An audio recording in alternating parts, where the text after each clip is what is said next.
नमस्कार सांग माने मु ज्योति ज्योति होम किचन आपण मानकु गोटे सुंदर रेसिपी पाई स्वागत जनाऊँगी।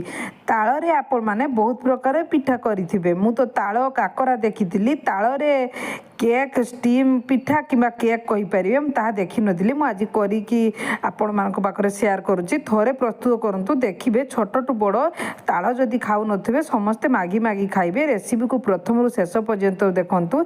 चैनल ले जदि नुआ अछंती चैनल को सब्सक्राइब करंती प्लीज सब्सक्राइब कर दियंतु। पाखरे थिबा बेल आइकन को दबि दियंतु जहा फल रे नुआ नुआ वीडियो सर्वप्रथमे देखि परिबे। देखंतु मु ताळ केक प्रस्तुत करबा पई मु किछि मंडो को नेइची। सेतिरे मु सुजी देली। मु गोटे बाउल सुजी नेइची। गोटे बाउल ताळ मंडो को गोटे बाउल सुजी नेइची। ताको भलो से गुळेई देली। देखंतु मु भलो से ताळ सहित गुळेई देली। याको कवर करी मु फुलिया पई सुजी 15 मिनिट छाड़ीबी। एबे से मिठा पाई चीनी को देदेली। देखो मिठा जो अनुसार खाइबे से अनुसार मु चीनी को देदेली। आपण माने गुड़ मध्य यूज करि परिबे। एबे देला परे भलो से गुळेई देली। गुळेई देखो भलो से गुळेई सारिची। आशा करछि आपण मानकु ए स्टीम पिठा कि केक पिठा बहुत पसंद आसीबो। जदि पसंद आसे प्लीज घरे निश्चय ट्राई करंतु। एबे कवर करी 15 मिनिट रखली। 15 मिनिट परे मु आपण मानकु कवर खुली देखि दोछि ताहा मोटाळे हाई जाईची। एबे ताहाकु चिकन से मु ग्राइंडिंग करी नै आसमी। भलो स्मूथ हवा पाई मु ग्राइंडिंग करी नेली। आपण माने सेमिति आधा घंटा रखी मध्य करि परिबे। सुजी फुलिबा जाए मु अल्प टाइम रखी अल्प टाइम ग्राइंडिंग करी नै आसली। एबे देखंतु मु ग्राइंडिंग करी नै आसली चिकन से। एबे सेथिरे मु स्वाद अनुसार लूण को देबी। जे अनुसार दरकार स्वाद अनुसार लूण को मु देली। आउ हाफ चामच मु खाइबा सोडा को देली फुलिबा पाई पिठा। आपण माने स्कीम मध्य करि पारंती। एबे सेथिरे काटी रखिथिबा नडिया को मध्य देली भल लागिबा पाई।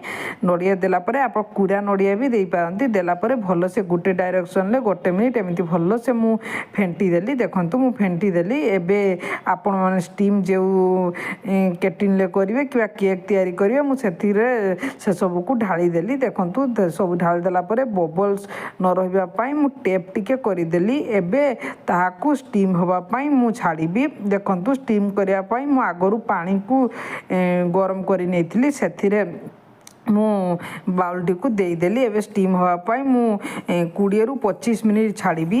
एबे देखंतु मु लीड दे याकू 25 मिनिट रु छाड़ीली केक टी हवा पाई। मु आपण मान को 30 मिनिट पर देखि दउची। केक टी हवा पाई टाइम लागला सेति पाई 30 मिनिट पर देखि दउची। गोटे कंटा चामच ता भितरे गळी देखि दउची। देखंतु ता लागु नाही माने केक भल से प्रस्तुत होई सारची। याकू ठंडा हवा पाई छाड़ीबा। ठंडा हला परे काढिया। देखंतु ठंडा हला परे पाखो केमिति छाड़ी देइची। खाली छुरी साजरे मु टिके एमिति बुलेई देली। देला परे मु भलो से केक टी लौडेई काढी नेली। किछि हल्का की पूरा काढिबे बेसी ये नाही भलो से बाहरी जिवो। एबे केक टी केते स्मूथ केते सुंदर स्पंजी प्रस्तुत होईची। मु आपण मानकु देखि दउची। आशा करूची आपण मानकु एही केक किंबा स्टीम पिठारो ताळ स्टीम पिठारो रेसिपी बहुत पसंद आस्तिबो। जदि पसंद आसे चैनल ले जदि नुआ आछंती प्लीज गला बेले मो चैनल को सब्सक्राइब कर दे जिबे।